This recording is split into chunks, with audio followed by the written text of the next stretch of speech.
Can this QuickBooks video simplify your financial management? Join us in this detailed tutorial from our expert trainer who walks you through each step. Let's get started. In this module, we'll explore the more nuanced aspects of setting up service and non-inventory items.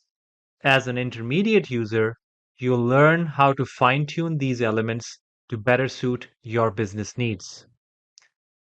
To begin, navigate to the gear icon at the top right and select Products and Services under the Lists menu. Alternatively, you can click on Sales and then select Products and Services from the tab on the right. This area allows you to manage all the items and services your business offers. Let's start by setting up a new service item. Click on New at the top right and select Service from the options. For this example, we'll create a service called Consulting Services. In the Name field, enter Consulting Services. In the Description field, provide a detailed description of the service, such as Professional Consulting Services by the hour. This description will appear on your invoices and sales forms. Next, set the rate for your consulting services.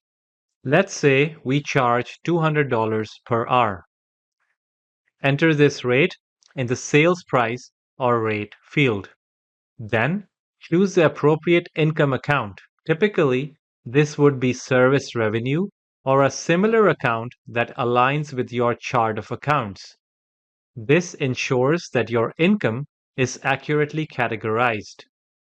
If you want to track the sale of this service based on purchases, check the I purchased this product or service from the vendor's box.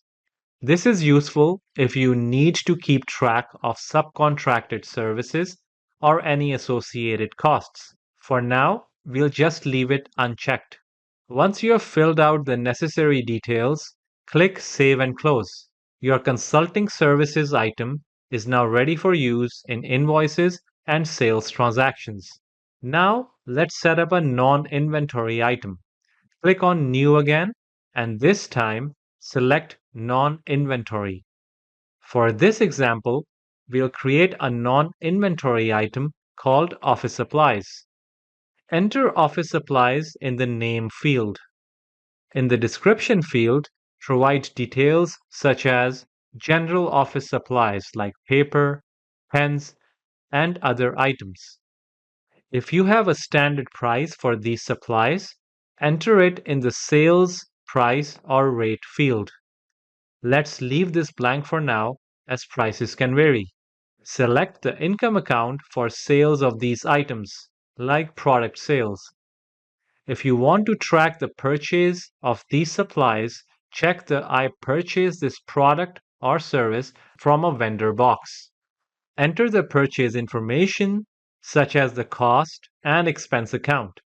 For example, supplies and materials might be your expense account.